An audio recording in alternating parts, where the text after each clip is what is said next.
Bonjour et bienvenue dans La Traversée, le podcast pour oser rêver grand, réservé à ceux qui ont des projets et ont envie d'entreprendre. Je suis Hervé Franceschi, coach, conférencier, explorateur de l'humain et aventurier de l'entreprise. Depuis 25 ans, j'accompagne avec joie dirigeants, entrepreneurs, sportifs de haut niveau, artistes qui veulent mieux se connaître, grandir et accomplir leurs projets et acceptent de se mouiller. Dans ce podcast, explorez grâce à eux en toute intimité comment traverser vos difficultés, vos incertitudes et aussi vos réussites pour oser rêver grand et réussir vos traversées. Aujourd'hui, j'avais envie de vous parler de nos choix, de comment on les assume. Et comme nous disait Pierre-Ambroise Boss, que j'ai interviewé bien sûr récemment, l'indécision c'est le pire. L'indécision c'est le pire. Et moi, je vous rajouterais qu'il n'y a pas de mauvais choix. Je rajouterais qu'il n'y a pas de mauvais choix. Éduquer les autres aux conséquences de leurs actes, ce sera le troisième sujet. De quoi avons-nous besoin pour être bien, pour être bon pour soi ou bon pour les autres, ou bon dans la performance? Et le dernier sujet sera de la simplicité, de la transparence pour être bien avec soi, pour éviter les masques perpétuels, comme nous le propose Pierre-Ambroise Boss, dit PAB. Et bien sûr, dans cet épisode, je reviendrai sur les trois frères, le conte des trois frères. J'aime bien finir par un conte, comme vous savez. Alors pour commencer, on commence toujours par des citations. Et j'aime bien celle-ci de Marc Aurèle qui dit « Attardez-vous sur la beauté de la vie ». Attardez-vous sur la beauté de la vie. Regardez les étoiles et voyez-vous courir avec elle. Voyez-vous courir avec elle. Imaginez-vous courir avec elle. Marc Aurèle. J'adore. Pour chaque beauté, il y a un œil quelque part pour le voir. Pour chaque beauté, il y a un œil quelque part pour le voir. Pour chaque vérité, il y a une oreille quelque part pour l'entendre. Et oui, pour chaque vérité, il y a une oreille quelque part pour l'entendre. Et pour chaque amour, il y a un cœur quelque part pour le recevoir.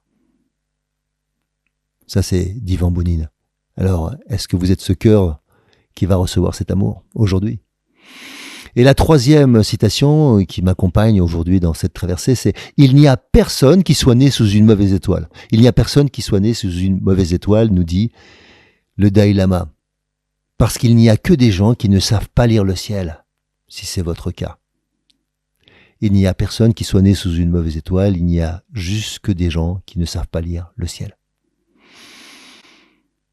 Pas mal pour commencer. Alors si on prend cette notion de choix et de les assumer, puisque ce que nous dit PAB, c'est que l'indécision c'est le pire. L'indécision c'est le pire.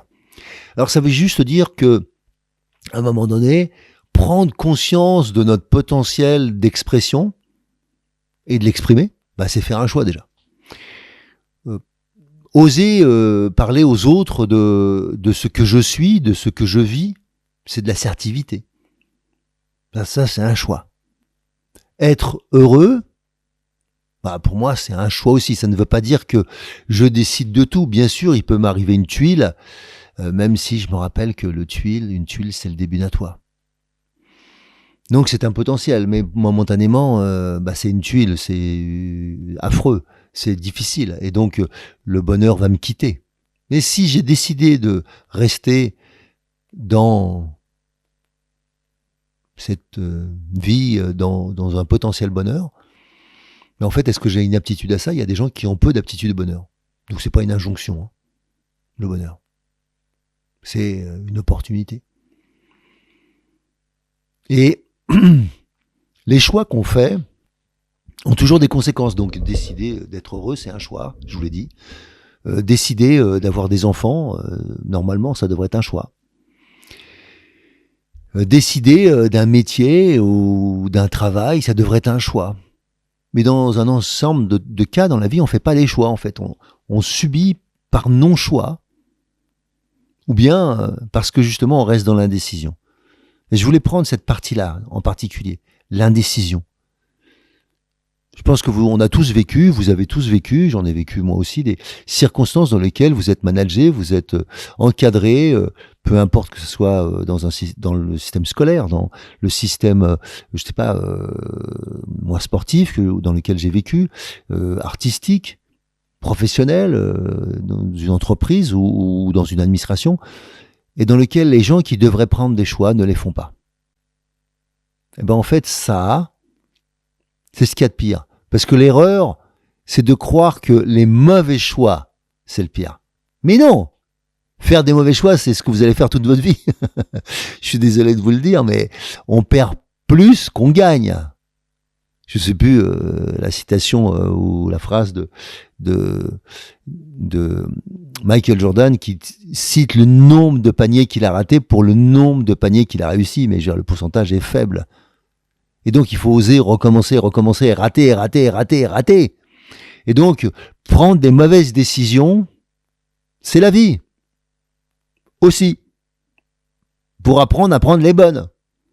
Et donc, l'indécision, c'est le moyen pour ne pas apprendre.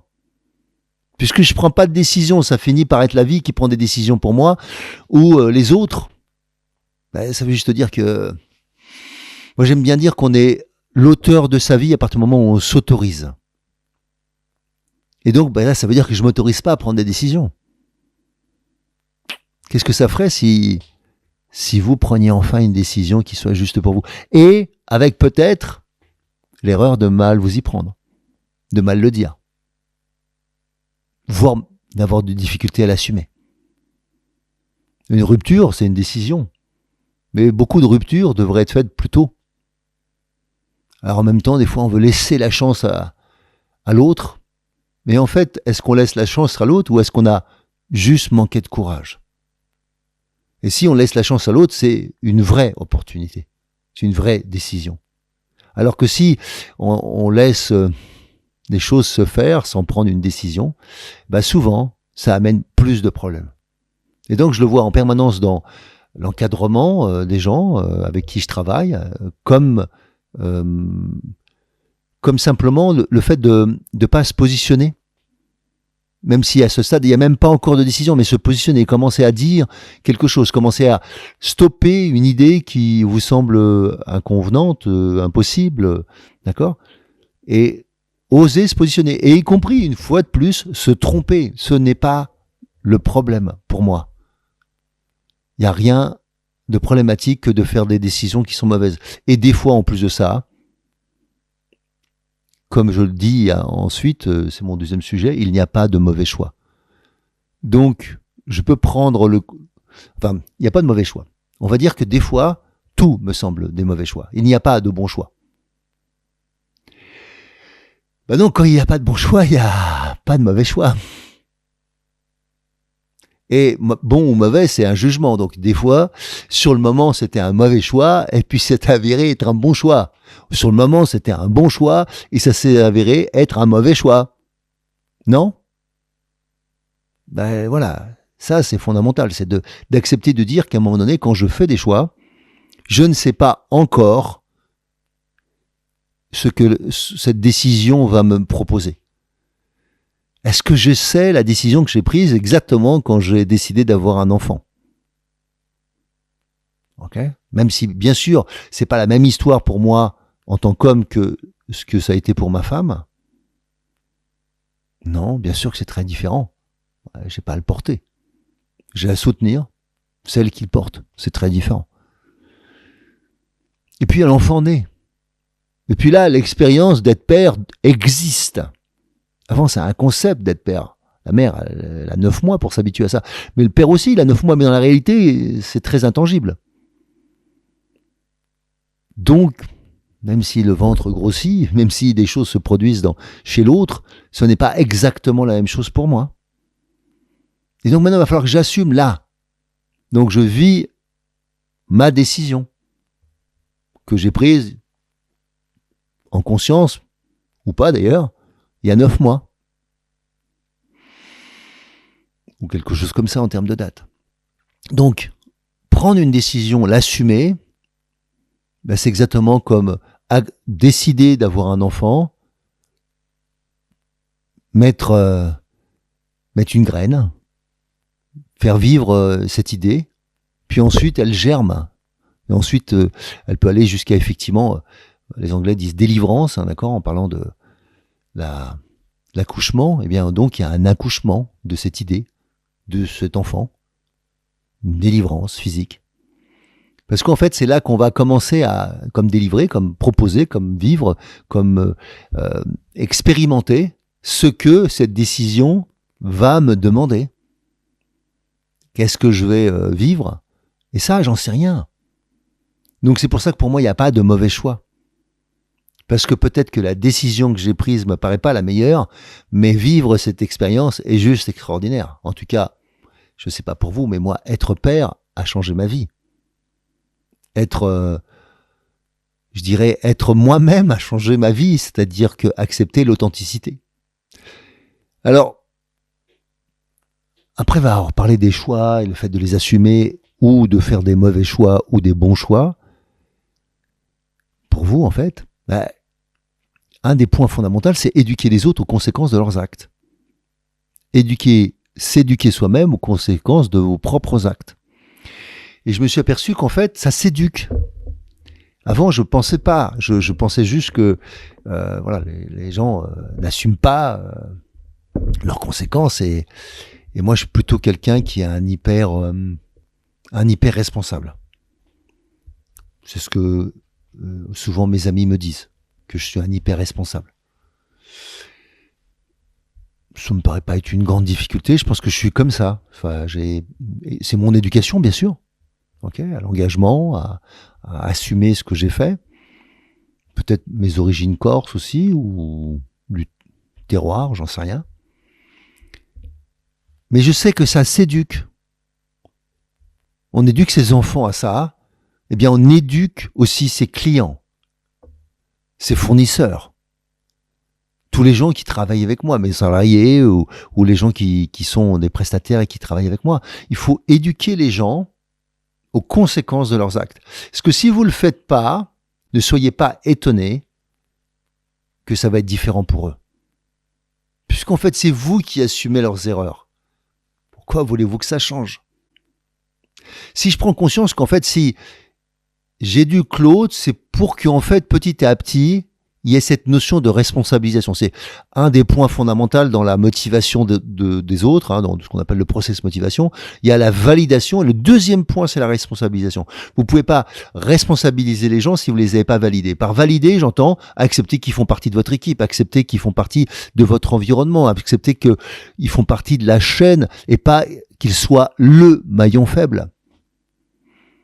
Et donc, une fois que je comprends que je vais éduquer les autres aux conséquences de leurs actes ou de leur manque d'actes, donc une fois de plus, l'indécision c'est le pire, donc le non-positionnement, en l'occurrence là, c'est le pire. Ce que vous souhaitez, c'est que les gens se positionnent, y compris qu'ils vous disent non, même si c'est pas agréable. Et on finit par croire que le ventre mou, celui qui ne s'exprime pas, c'est ce qu'il y a de mieux. Mais non, le ventre mou, c'est celui sur lequel vous n'avez pas de prise. L'autre, au moins, vous savez que c'est pas avec vous, pas avec cette idée, pas avec... vous savez qu'il assumera pas ses responsabilités. Au moins, c'est clair. Alors pourquoi vous continuez à lui demander quelque chose qu'il a clairement dit qu'il ne ferait pas? Mais ceux qui sont au milieu, vous ne savez pas. Ceux-là s'éduquent. Ceux-là, ils peuvent changer. Ceux-là, ils savent pas encore comment se positionner. Et donc pour ça, il y a un processus pour moi qui est net, c'est valoriser les gens, valider les gens, donner du feedback et les responsabiliser. Dire ça t'incombe. Et si je prends conscience que la responsabilité s'éduque et que on peut aussi étager, comment dirais-je, définir comme un escalier dans la responsabilisation, un petit peu comme on le ferait dans la délégation. On délègue pas tout de suite pour développer de l'autonomie.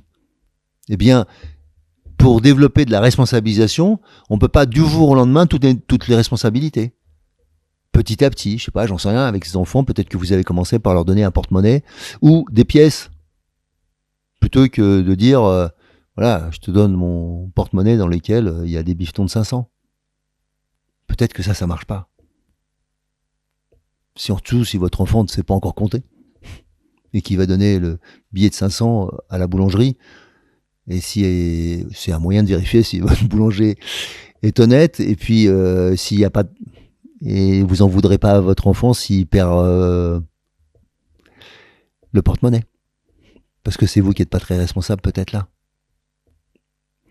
Donc le niveau de responsabilisation. Je vois ça dans le sport. On veut responsabiliser les joueurs, les joueuses, mais dans la réalité, d'un seul coup, on met la barre très haute.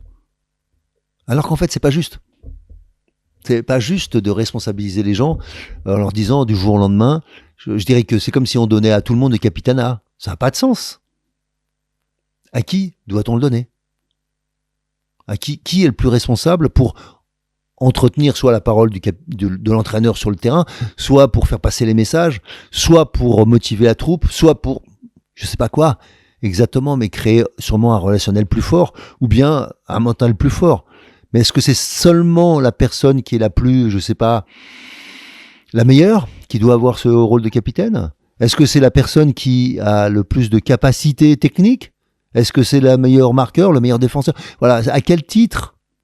Ben pour moi, fondamentalement, c'est celui qui est capable de s'occuper de l'équipe. Celui qui va protéger l'équipe. Celui qui va faire en sorte que l'équipe, à un moment donné, donne le meilleur. Celui qui, effectivement, a sûrement des capacités d'humilité, comment dirais-je, de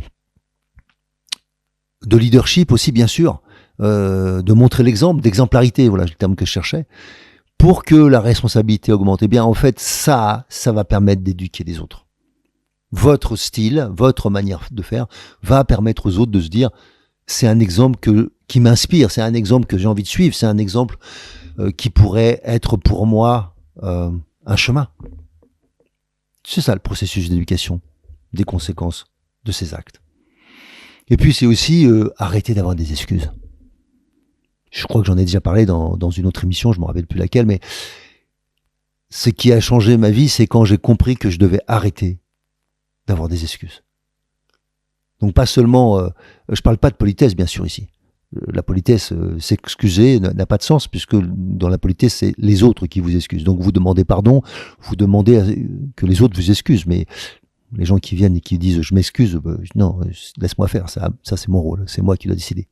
Mais la deuxième partie, bien sûr, la contrepartie, c'est est-ce que j'assume ce que j'ai fait sans chercher des excuses bidons? J'arrive en retard, est-ce que je suis obligé de raconter un truc bidon?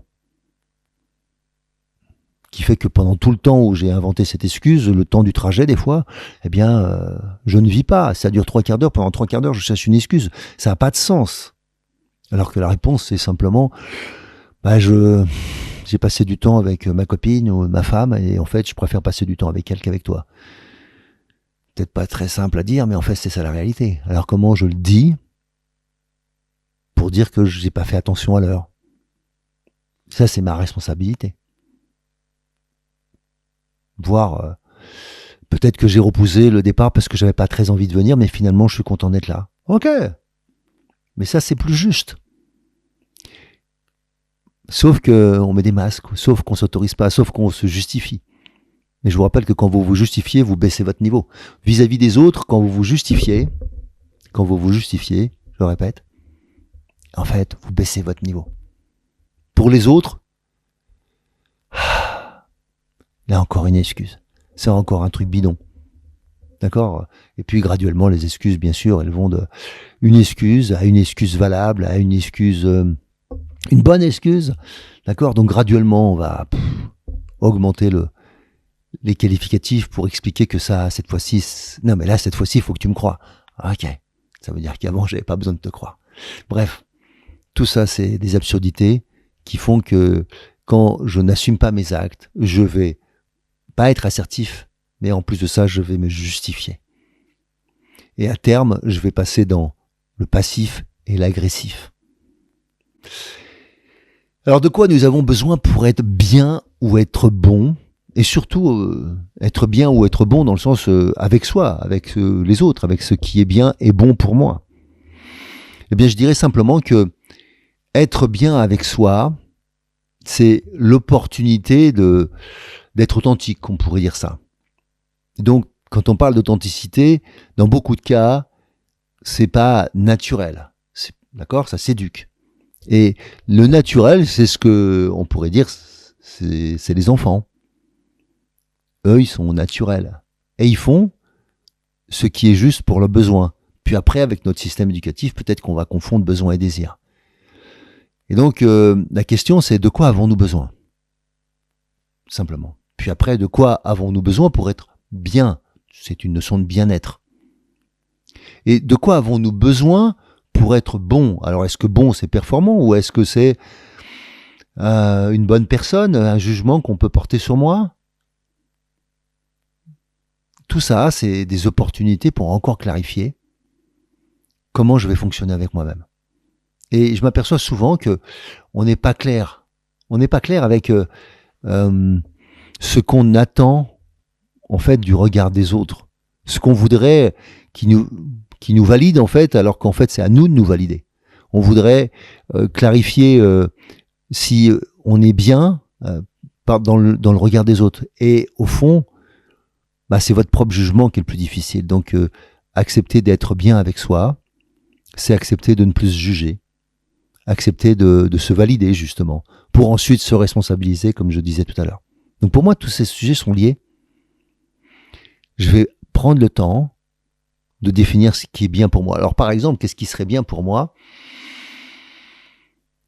Moi, j'ai besoin d'être dans la nature, régulièrement, pas obligatoirement tout le temps. J'ai besoin d'être dans la nature. C'est pour ça que j'ai un jardin. Alors oui, je peux dire aussi que j'ai de la chance d'avoir un jardin. Certains n'ont pas cette chance.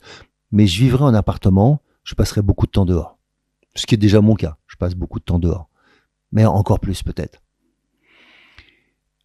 Être au contact des arbres, être au contact de la nature, être au contact des chevaux, être au contact des humains aussi, bien sûr.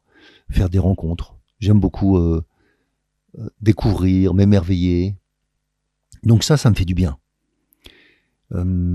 Passer du temps avec mes amis, ceux qui comptent pour moi, avec ma famille aussi, bien sûr, et me développer, me faire... je dirais que moi je dis souvent qu'il y a 3 choses qui sont fondamentales, c'est augmenter mon sens de l'autonomie, de ma liberté intérieure, ou extérieure, mais ma liberté intérieure, donc me libérer de mes propres systèmes, mes chaînes. Deuxième chose, c'est ce que ça procure, et en général, c'est de la joie. Donc, tout ce qui m'amène davantage de joie, pas de plaisir. Hein, le plaisir est associé au désir. La joie est beaucoup plus associée à mes besoins. Et troisième chose, qu'est-ce qui me fait grandir? Qu'est-ce qui me fait évoluer? Qu'est-ce qui me permet d'avancer dans ma vie? Et y compris de ne rien faire. Moi, qui étais un hyperactif, apprendre à rien faire a été une opportunité extraordinaire. Calmer mon esprit. Ça m'a fait grandir. Calmer mes émotions. Ça m'a fait grandir. Calmer mes réactions. Ça m'a fait grandir. Donc vous, je ne sais pas. C'est quoi? Donc je vous donne des exemples pour ça.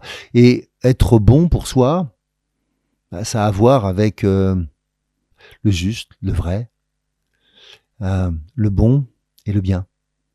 D'accord? Et donc là, on est dans la valeur du bon. Le bon, c'est ce qui est bon pour moi. Donc peut-être ce que je mange qui est bon pour moi. C'est pas obligatoirement ce que je trouve bon dans le sens peut-être certaines sucreries. Moi, je suis pas très sucre, mais certains gâteaux. Moi, j'ai un bon kouign-amann, c'est du sucre et du beurre, et j'aime bien ça. J'en ai mangé un récemment. Merci à la personne qui me l'a offert. Et bon, mais je sais que c'est pas bon pour moi en termes d'aliments.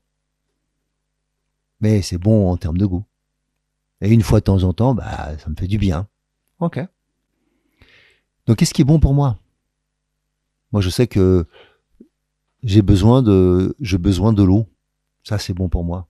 C'est un élément, c'est mon deuxième élément naturel, on va dire. Depuis le temps que je nage ou que je suis dans l'eau. Donc, j'ai besoin de ça. Et ça me fait du bien. Mais c'est bon. À la fois dans tous les sens du terme. Bien sûr, si j'ai le choix, encore plus en mer qu'en piscine. Et donc, pour vous, c'est quoi qui est bon pour vous? C'est quoi que vous devriez mettre dans ce qui est fondamental, ce qui est essentiel, ce qui nourrit vos sens, par exemple, la quintessence, ce qui permet d'être dans l'essentiel de chacun d'entre nous. Voilà pourquoi j'avais envie de vous parler de ça, de cette valeur, de découvrir ce qui est bien pour moi, ce qui est bon pour moi. Et mon dernier point, c'est de parler de la simplicité, de la transparence, pour être bien avec soi, pour éviter les masques perpétuels. Donc là, on n'est plus que dans ce qui est bien et bon, mais on est dans être soi, pour éviter de mettre des masques perpétuels. Ce que nous proposait Pierre-Ambroise, qui disait qu'il s'énervait lui-même quand il repensait à certains de ses comportements. Ouais, pas la peine de regretter, pas la peine de se juger, bien sûr, on fait ce qu'on peut.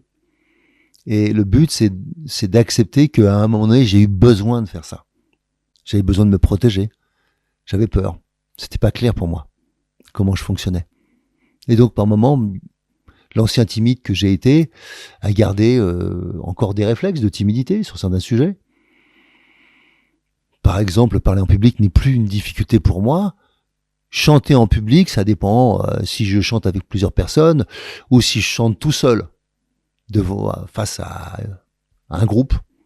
Ça reste encore un endroit où je m'aperçois que je me lâche pas complètement. Je lâche pas obligatoirement ma voix. Alors que je sais que ça fonctionne. Là, il y a un masque qui se met, qui est entre le masque du timide et celui qui a peur d'être jugé. Voilà. Ou peut-être qui est déjà jugé par moi-même, je porte déjà un jugement, et donc en conséquence, à l'intérieur de moi, il y a une forme de rigidité à ce moment-là. Bon, et bien sûr qu'on a tous les masques associés à nos blessures aussi. Et donc petit à petit, de se libérer de ça. Comprendre ces masques que l'on met, comprendre pourquoi on les met, et puis arrêter de les mettre. Mais je dirais que par exemple, moi qui fais travailler les gens dans la prise de parole en public, beaucoup de personnes, plutôt des dirigeants, mais pas que, je m'aperçois que régulièrement, il y a quelque chose qui se produit. L'enfant. L'enfant ressort. Quand la personne en face à moi est en difficulté, eh bien, c'est l'enfant qui vient. L'enfant pour dire, à un moment donné, là, ça devient trop dur pour moi. Et là, c'est l'enfant qui vient parce que c'est l'enfant qui marche le mieux. Parce que quand l'enfant se pointe, en général, les autres, mon pauvre petit. Sauf que quand vous avez 40 ans, 30 même, puis à 40, 50 et plus, bien sûr que c'est évident que l'enfant n'a rien à faire là. Et là, il y a une sorte de décalage. La personne n'assume pas qui elle est. Et quand on parle, je dis toujours, il faut accepter d'être vu, il faut accepter d'être entendu. Donc, assumer ça. Et là, à ce moment-là, elle n'assume plus d'être cette personne qui est en difficulté. Je sais pas, peut-être quand je demande de faire de l'impro.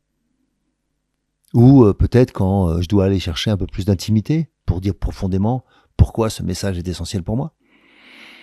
Alors, c'est de ça dont je voudrais parler. Juste vous dire que les masques sont là. Ce sont des protections qu'on a mis. Il n'y a pas de jugement. Vous en aviez besoin, j'en avais besoin. Et puis à un moment donné, j'en ai plus besoin, ou j'en ai moins besoin. Et c'est petit à petit de lâcher le masque. C'est un peu comme si on va un peu plus loin au-delà du masque, on met l'armure. Eh bien, voilà, Robert Fischer, Le chevalier à l'armure rouillée, excellent à lire. Donc un petit conte qui se lit très rapidement, 90 pages, même pas. Donc je vous conseille de Robert Fischer, Le chevalier à l'armure rouillée. Alors je voudrais finir par un conte, et je vous propose aujourd'hui Les Trois Frères. Alors ce conte, il est bien sûr issu de mon livre Mission Joie, et où il y a 65 contes, je crois, à peu près, ou un peu plus, dedans. Donc, je pense que c'est plus proche de 70, et celui des Trois Frères. Les Trois Frères. Alors c'est l'histoire de deux hommes, deux amis. L'un est riche, en très bonne santé, l'autre pauvre et plutôt en mauvaise santé. Et ce qui est encore en plus particulier, c'est que cet homme qui est pauvre, en mauvaise santé, est encore jeune. Et lui, il vient d'avoir une fille. Sa fille vient de mourir en accouchant. Alors il demande à son ami d'accepter d'adopter sa fille. Bien évidemment, ce dernier accepte et l'adopte. Et quelques semaines à peine suffisent pour que l'adoption se fasse naturellement. Et bien sûr, ce qui devait arriver très rapidement arrive. L'homme, le jeune, meurt. Heureusement, sa fille a déjà été adoptée par celui qui est vieux. Et celui qui est vieux a déjà 3 enfants, 3 garçons. Et donc, la fille devient amie des 3 enfants. Elle n'est pas encore complètement dans sa tête une sœur. Elle est plutôt une amie. Mais les garçons, eux, n'avaient jamais vécu avec une sœur, jamais vécu avec une fille. Et donc, elle s'appelle Marilou. Pour eux, Marilou, c'est comme leur sœur. Alors un soir, le vieux père dit à ses fils, « Vous aimez notre Marilou, bien sûr ?»« Ouais. » Évidemment, quelle question, lui répond-il. « Eh bien, comme je vous l'avais laissé pressentir, elle n'est pas votre sœur. » Waouh. Le premier dit, « Bonne nouvelle, je l'épouse. » Et le deuxième lui répond, bah non, c'est pas possible, ça c'est moi qui l'épouse. Et le troisième, fiévreux, impatient, je lui dis, moi aussi. Et ils harcèlent à ce moment-là le père de questions, qu'est-ce qui s'est passé, pourquoi, comment, parce qu'il se rappelle plus qu'à un moment donné, effectivement, elle est rentrée dans la fratrie. Mais au fond, elle n'était pas là dès le départ. Et donc le père est obligé de calmer les 3 enfants qui ont le cœur qui explose. Alors, il leur dit, je vous propose à tous les 3 d'aller chercher le plus beau cadeau pour Marilou. Et bien évidemment, c'est Marilou qui choisira le cadeau. Et il rajoute, si elle le veut, son mari. Alors les voilà, aussitôt partis à visiter les 1000 boutiques de la ville. La ville, c'est Paris, en l'occurrence. Alors chacun part dans son coin. Chacun pense qu'il sait où trouver le cadeau qui va faire plaisir à Marilou. Et donc, ils se décident de se retrouver le lendemain matin, devant la Sorbonne, pour rentrer ensemble. Le lendemain matin à 10h, exactement à l'heure promise, les 3 frères sont là. Le premier semble très fier de son cadeau. Et il précise à ses frères que voilà, le sort en est jeté, c'est lui qui sera choisi. Et pas seulement parce qu'il est l'aîné, mais parce que, en fait, il a une chance incroyable. Il n'osait même pas l'avouer tellement la chance lui paraissait dingue. La nuit dernière, un vieux cocher qui m'a raccompagné m'a offert quelque chose qui semble inestimable. En fait, ce vieux cocher, parce qu'il n'avait plus qu'1 heure à vivre, m'a fait un cadeau inestimable. Il m'a offert son carrosse. Et son carrosse, il est magique. Il suffit que je dise « Oust !» et il m'emporte dans la seconde à l'endroit auquel je pense. Il pourrait être là maintenant, à côté de Marilou, là, tout de suite. Pas mal, dit le second. Mais écoute bien ma chanson. Hier soir, dans une rue noire, j'ai vu trébucher un homme juste devant moi. Et je ne savais pas que c'était un voleur. Il avait plein d'objets et il avait quelque chose de particulier. Il avait une longue vue qu'il m'a dit inestimable. Je ne sais pas pourquoi il me l'a transmise. Mais peut-être avait-il peur d'être pris en sa possession. En tout cas, elle me permet, là, maintenant, de voir à l'instant le visage de Marilou. Regardez un peu.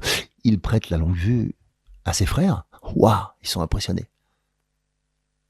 Je pourrais voir, ou vous voir, grâce à cette longue vue. Et toi, le dernier, qu'est-ce que tu as trouvé? Moi, 3 pommes. 3 pommes. Ah ouais, 3 pommes. J'ai rencontré une vieille dame hier et ses fils l'avaient abandonnée. Alors on était bien sûr meurtris. Elle m'a offert ces 3 pommes. Et un peu comme si j'étais un de ses fils, c'est l'impression que j'ai eue, parce qu'elle me tenait la main. Je suis resté avec elle toute la soirée. Et ce matin, quand elle a fourré ces 3 pommes dans ma poche, elle m'a dit surtout, ne les mange pas. Garde-les pour un moment propice. Elles guérissent tous les poisons. Elles guérissent ou ressuscitent d'entre les morts toute personne passée de vie à trépas. Chacun se regarde, chacun imagine qu'il a quand même le meilleur des cadeaux. Chacun a regardé les 2 autres, plus ou moins médusés. Mais chacun, dans son fort intérieur, imaginait qu'il avait le bon cadeau. Et quand l'heure fut venue, autour de midi, ils se décidèrent à aller déjeuner. À peine attablé, celui qui avait le télescope, la longue vue, par curiosité, se mit à regarder la maison. Et là, quelle surprise! Il vit d'abord Marie-Lou au sol. Ses parents, dans un lit, semblaient fort malades. Montrons aux autres la situation. Ils décidèrent d'agir. Tout de suite. Le premier, l'aîné, demanda aux autres de rentrer dans le carrosse. Et il cria « Oust !» Et bien sûr, dans la seconde, il se retrouva à côté de la maison. Le Benjamin fonça dans la chambre et donna une pomme à Marie-Lou, puis une pomme à son père, puis une pomme à sa mère.